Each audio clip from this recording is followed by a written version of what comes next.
ఏం తమ్ముడు చూస్తున్నాను. ఆ రోజు కమ్మరాజ్యంలో కడపరెడ్డి టైంలో మాట్లాడాలనుకున్నాం, తర్వాత లక్ష్మీస్ ఎన్టీఆర్ లో మాట్లాడాలనుకున్నాం.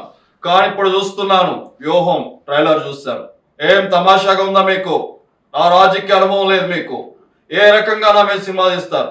మీరు నేను ఎప్పుడైనా కలిసామా? మీకు నాకేమైనా గొడవలు ఉన్నాయా? ఎందుకు నన్ను అంత నెగిటివ్ గా చిత్రీకరిస్తున్నారు? మీ ఉద్దేశం ఏంటి?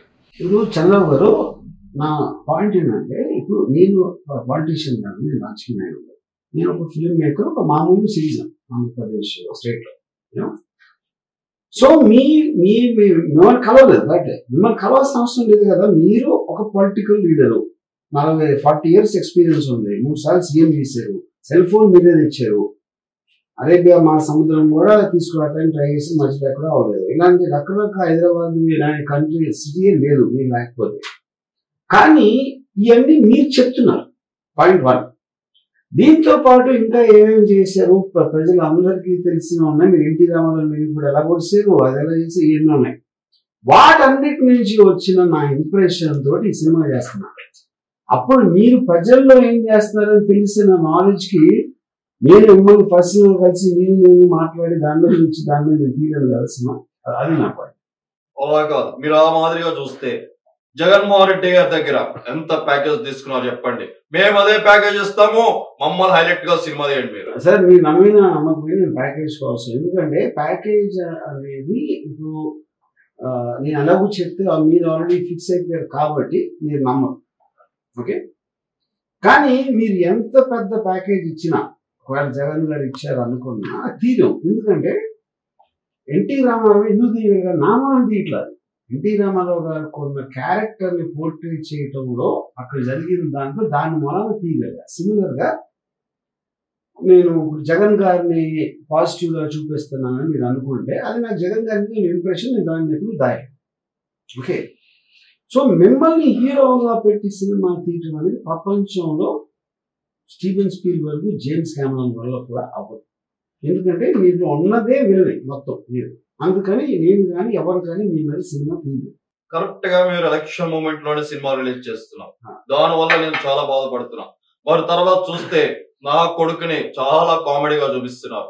ఇది ఎంత వరకు కరెక్ట్ అని అడుగుతున్నాను ఈ రోజు. సో ఇప్పుడు ఎలక్షన్ లో తీయడం లేదండి, సినిమా తీసిందే ఎలక్షన్ అప్పుడు హాట్ టాపిక్ గా ఉంటది. అందరూ మీరు కానీ మీ ప్రత్యర్థులు కానీ ఎవరైనా కానీ ఉంటారు, న్యూస్ లో ఉంటారు కాబట్టి దానికోసమే తీయడం జరిగింది. అప్పుడు ఎలక్షన్ ముందు తీస్తున్నారు అనే దాంట్లో అర్థం ఉంది. ఇకపోతే మీ కొడుకును కామెడీ నుంచి చూపెడుతున్నాను అని మీరు అంటే, కామెడీ నుంచి చూపెట్టకపోతే ఇంకా చూపెడతారా? మీరు చెప్పండి. అది మీరు చెప్పగలిగితే నేను చంద్రబాబు నాయుడు ఫిల్మ్ ఇన్స్టిట్యూట్ లో వచ్చి నేను మళ్ళీ నేర్చుకోవడానికి ట్రై చేస్తాను. మీరు ప్రయత్నం చేయండి. తదుపరి మీకు ఇక్కడ చెప్తున్నాను వార్నింగ్, రాబోయే ఎలక్షన్ నేనే గెలుస్తాను. అప్పుడు చూస్తాను, మీకు ముంబై మాఫియా ఉండొచ్చు, దావూద్ ఇబ్రహీం ఉండొచ్చు, కానీ రాబోయే ఎలక్షన్స్ లో విజయం వచ్చిన తర్వాత అప్పుడు చూద్దాం తమ్ముడు. అప్పటి వరకు నేంటో చూపిస్తాను. ఏం చూస్తారు అయ్యారు అనుకుందాం, ఏం చేస్తారు అప్పుడు? అంటే ఏదో చేసేసి మీ గ్యాంగ్ తీసుకొస్తారా, లేకపోతే మీకున్న పోలీస్ వ్యవస్థని మీ నౌకర్లాగా వాడుకుని ఏమన్నా చేస్తారా? అది కూడా చెప్పండి. నేను గెలిచాక చూపిస్తాను నేనేంటనే. Okay, thank you sir. అంటే నాకు ఒకటే చెప్తున్నాను, ఇప్పుడు చంద్రబాబు నాయుడు గారి గురించి మీరు నా అభిమానం అంటున్నారు. మీరు అభిమానం చెప్పి నన్ను ఈ రోజు ప్యాకేజ్ ఇస్తారు అని చెప్పి ట్రైలర్ లో చూపించడం అది ఎంతవరకు కరెక్ట్ వరం గారు? మీరు చెప్పండి. ప్యాకేజ్ ఇస్తారని నేను చెప్పలేదు, చంద్రబాబు నాయుడు మీ గురించి చెప్పారు, అది నేను చూపించాను. నేను కెమెరాతో అక్కడ ఉన్నాను కాబట్టి అది నేను తీశాను. నేను ప్యాకేజ్ ఇస్తారని ఎప్పుడు నేను చెప్పలేదు. సో చంద్రబాబు క్యారెక్టర్ ఆఫర్ చేశాను, ఆఫర్ చేసింది మీరు స్వీకరించారని కూడా నేను చెప్పలా. నేను చర్యలు చూస్తాం, ఇంకొకసారి చూడండి. ప్యాకేజ్ ఇస్తా అన్నారు, దాని మీద మీరు రియాక్షన్ ఇవ్వలేదు కదా, అప్పుడు తీసుకున్నారా లేదా అనేది సస్పెన్సే కదా, నేను చూపించింది అదే. మీరు వ్యక్తిగతంగా ఏ ఇంటర్వ్యూలో చూసినా నేను పవన్ అభిమాని అంటారు. అభిమాని ఎప్పుడు కూడా తనకు నచ్చిన హీరోని నెగిటివ్ గా చూపించకూడదన్న విషయం మీకు ఎందుకు తెలియదు? ఇప్పుడు అభిమాని అనే దానికి నిజమైన అమ్మాయికి అర్థం ఏంటంటే, తను అభిమానించే అతను చాలా బాగుండాలి, పైకి వెళ్ళాలి, అతను అనుకున్నది సాధించాలి అనుకున్నవాడే నిజమైన అభిమాని. ఊరికని మీ మొహం చూపిస్తే చప్పట్లు కొట్టి బీగమనే కాకుల్లాగా మన మేకలాగా అరిస్తే అదే అభిమానం అని మీరు అనుకుంటే నేనేం చేయలేదు.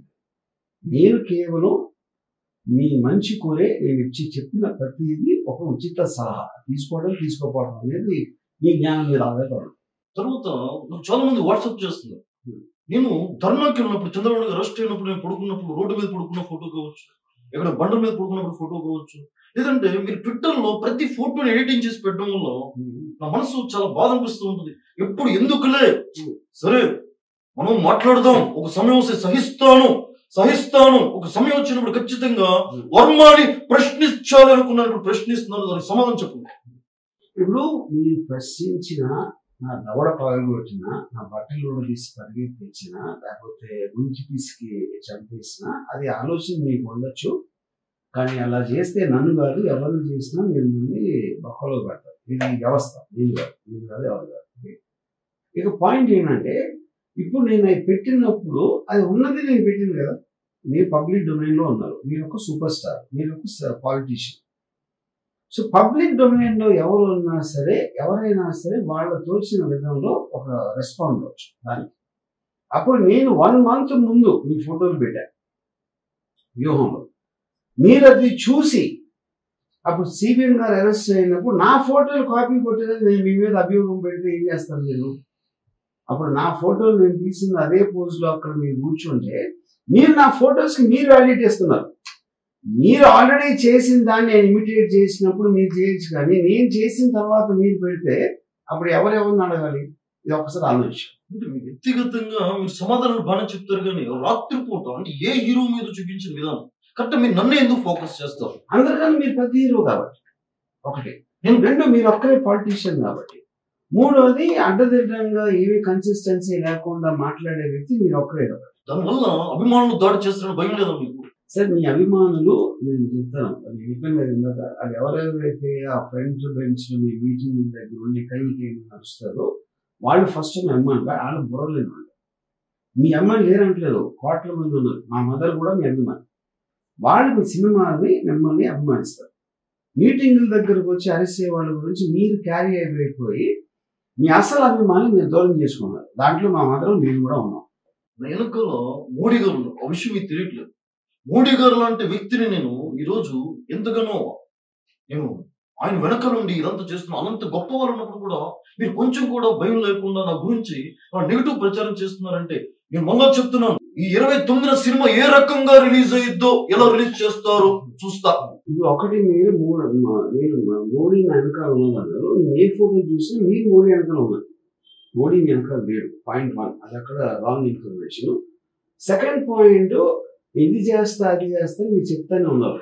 ఎవరినో బట్టలు ఇప్పిస్తా, లేకపోతే చొడి చేస్తా, చంపేస్తా అని మీరు పొద్దున్న లెగిస్తే పదబ్బాలు పలుకుతూనే ఉంటారు. అది ఎంతవరకు ఒక్కటి కూడా దాని నుంచి రాలేదు. సో అలాంటప్పుడు అందులో భాగంగానే ఇది కూడా నేను ఒక empty vessels make lot of noise అని ఇంగ్లీష్లో ఒక సామెత ఉంది. అది ఒక్కసారి మీరు 2 లక్షల పుస్తకాలు చదివారు కాబట్టి ఆ పర్టికులర్ ఫేజ్ అర్థం ఏంటో ఒకసారి అర్థం చేసుకోండి. అంటే ఈ సినిమా ట్రైలర్ చూస్తున్నప్పుడు ఏదో అన్నయ్య నేను నిజంగా మాట్లాడుకున్నట్టు, అన్నయ్య నాకు ఏదో సలహా ఇస్తే అన్నయ్య మాట వినకుండా నేను వెనక్కి వెళ్ళిపోయి, మీరు చూసినట్టుగా ఈ ట్రైలర్ లో ఎందుకు అన్నయ్య ఇన్వాల్వ్మెంట్ చేయాల్సి వచ్చింది? నాకు చాలా బాధ అనిపిస్తుంది మీరు అన్నయ్య ఇన్వాల్వ్మెంట్ చేయడం. అదే ఇప్పుడు మీ అన్నయ్య కూడా పొలిటికల్ పార్టీ, అన్నయ్య కూడా ఫిల్మ్ స్టార్ మీలాగే. మీరే మీ అన్నయ్య షూస్ సాక్స్ వాసన చూస్తారని చెప్పారు, అన్నిట్లో అన్నయ్యని తీసుకుంటారని మీరే చెప్పారు. నేను చెప్పాను. అలాంటి వాటిలో ఇంత పెద్ద నిర్ణయం పార్టీ పెట్టి దాంట్లో మీరు ఎంతో కొంత మీ అన్నయ్యని చెప్పకుండా ఎట్లా ఉంటారు? ఇదే విషయం అలా అందరికీ తెలుసు, మీకు తెలుసు.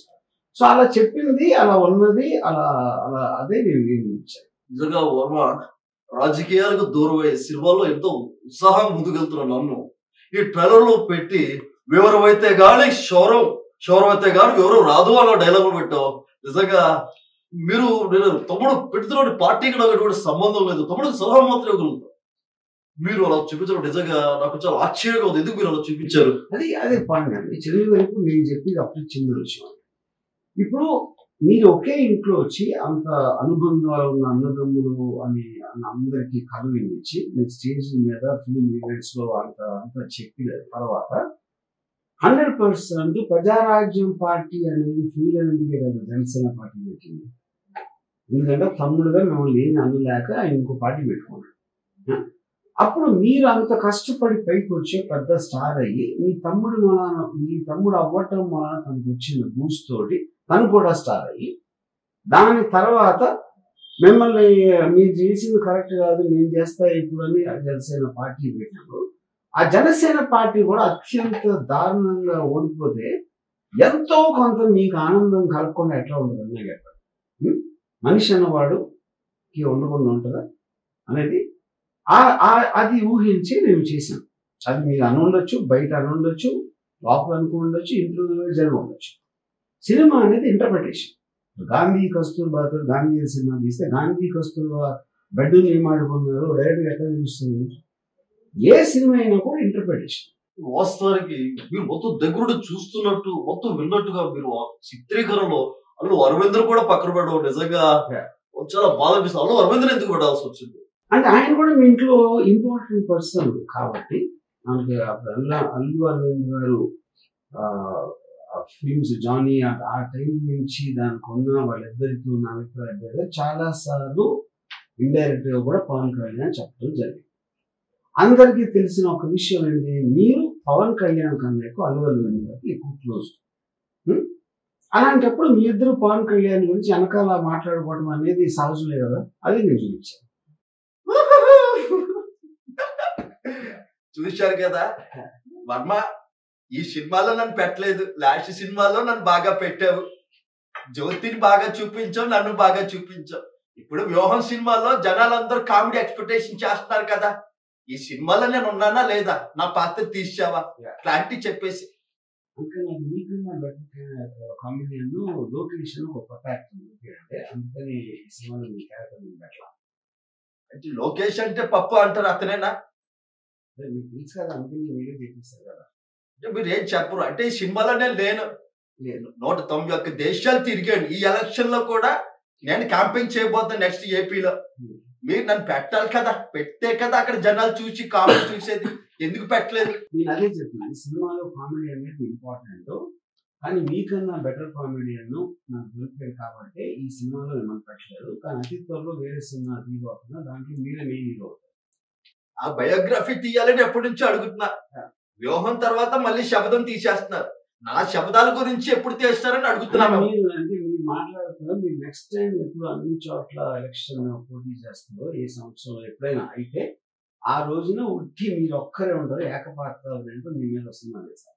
తప్పకుండా కావాలంటే జ్యోతి కూడా యాక్ట్ చేస్తుంది, మంచి జ్యోతి యాక్టింగ్. చాలా మంది మొన్న కమరాజ్యంలో కడప రెడ్డిలు తీశారు, అందులో నా క్యారెక్టర్ అన్ని క్యారెక్టర్ కంటే బాగా హైలైట్ అయింది. జనాలు కూడా వ్యూహం 29 రిలీజ్ అవుతుంది కదా, ఆ కమెడియన్ తో పాటు లోకేష్ అనే పాత్రతో పాటు పాల్ పాత్ర కూడా పెట్టి ఉంటే బాగుండేదని జనాల ఎక్స్పెక్టేషన్. పాటలను పెట్టారు ఆ సినిమాలో. జనాలు ఎక్స్పెక్ట్ చేస్తున్నారని మీరు అనుకుంటున్నారండి. ఎందుకంటే మీకు వచ్చిన చోట ఓట్ల నంబర్లు చూస్తేనే అలాంటి క్రౌడ్ జనాలు అన్ని ఎవరు అందరండి. లక్షల్లో ఉంటే జనాలు అంటారు. 2000, 3000 ఓట్లు వచ్చిన మీరు జనాల ఎక్స్పెక్టేషన్ అంటే ఆ జనాల కామెడీయా మీరు కామెడీ అన్నమాట. సర్వే జన సుఖినో భవంతు, సర్వజనులు సంతోషంగా ఉండాలని నాన్నగారు ఆశీస్సులతో ఈ రోజు పార్టీని స్థాపించి ఎంతో విజయవంతంగా ముందుకెళ్తున్న సమయంలో వర్మ, అటు నా అల్లుడిని అలాగే బావగారిని నేను ప్రతిసారి నీతో చర్చించాలనుకున్నా. కలిసినప్పుడు బాగానే మాట్లాడతాం, కానీ కరెక్ట్ గా ప్రతి ఎలక్షన్ మూమెంట్ లో మొన్న బావగారు జైలుకి వెళ్ళి వయసు పెద్దవైనా ఎన్నో ఇబ్బంది పడి వచ్చాడు. ఇప్పుడు ఈ చిత్రంలో మళ్ళా ఆయన అలా చూపించడం, అల్లుడిని అలా చూపించడం, నా పిల్లల బాధపడడం, ఇవన్నీ అవసరమా తెలుగు పరిశ్రమలో? అవసరం కనుక చేశాను కదండి. అది టోటల్ దాంట్లో మీరు చెప్పిన అన్నింటి దాంట్లో నా టార్గెట్ నేను ఎందుకు తీసాను అన్న దాన్ని ఆబ్జెక్టివ్స్ రీచ్ అవ్వడానికి నేను చేశాను.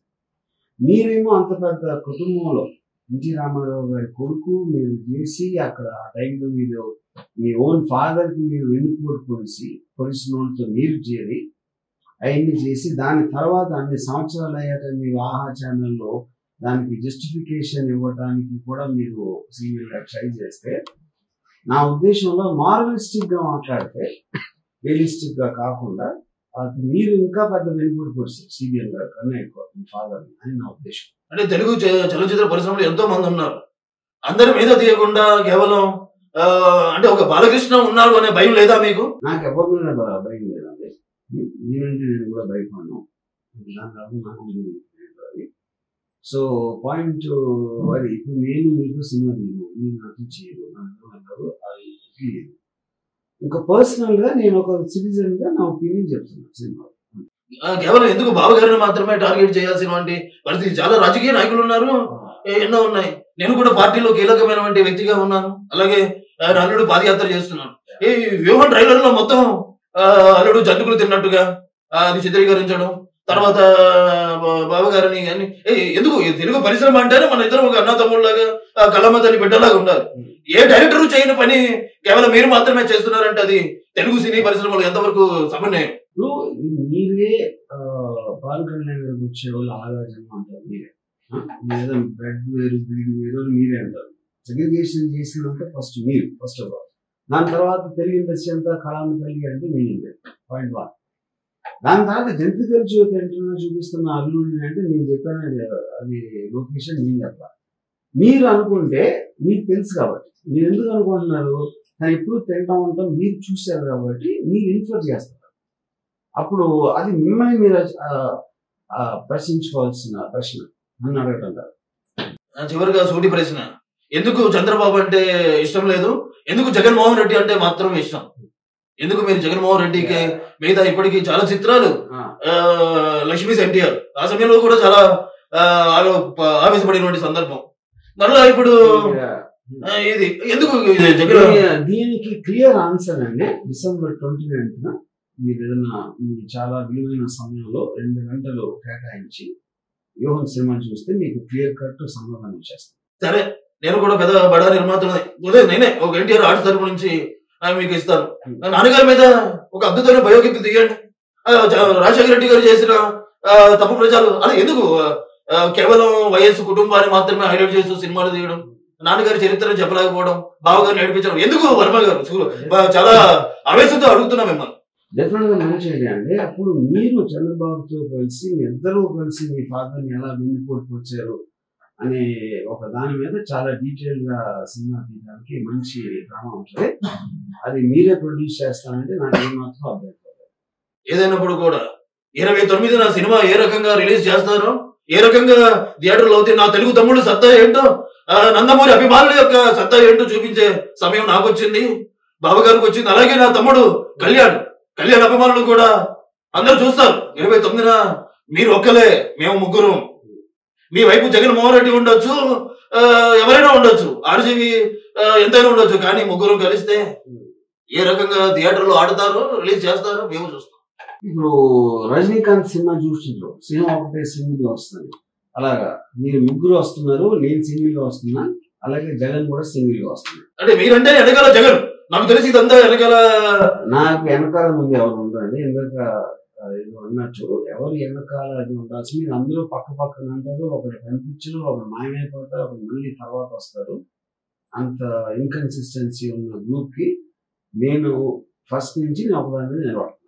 నాకు జగన్ గారు అంటే ఒక మంచి ఇంప్రెషన్ ఉంది, సిబిఎన్ దగ్గర లేదు, దాన్ని నేను ఎప్పుడు మార్చలేదు. మీరు సిబిఎన్ అంటే ఇది అది, లోకేష్ అంటే అది అని ఒక టైంలో వాళ్ళు ఇచ్చారు, ఇప్పుడేమో వాళ్ళ లాంటి మనుషులు లేరు అంటున్నారు. అది మీరు ఆలోచించాల్సిన విషయం. సరే, 29లో చూద్దాం. సై అంటే సై, ఎవరు గెలుస్తారో, ఏ రకంగా ఒకవేళ సెన్సార్ వాళ్ళు సమయం మీకు ఇచ్చిన 29న థియేటర్కి వచ్చిన, థియేటర్కి జనాలు రావాలి, ఆ థియేటర్ లో సినిమా పడాలి. అప్పటి వరకు సమస్తం యుద్ధానికి సిద్ధంగా మేము ఉన్నాము, మీరు కూడా సిద్ధంగా ఉండండి. ఇప్పుడు డైలాగ్ చెప్పడానికి అఖండ కాదు, లెజెండ్ కాదు, ఇది రియల్ లైఫ్. రియల్ లైఫ్ లో కూడా ఎన్నో రియల్ లైఫ్ లో హీరోలు అనే వాళ్ళు ఉండవు, వ్యవస్థ అనేది ఉంటుంది. Please subscribe Pragna Media. Please like, share, subscribe to Pragna Media. Pragna Media, please do like, share and subscribe. Please subscribe to Pragna Media. Please like, share and comment if you like the video. Pragna Media.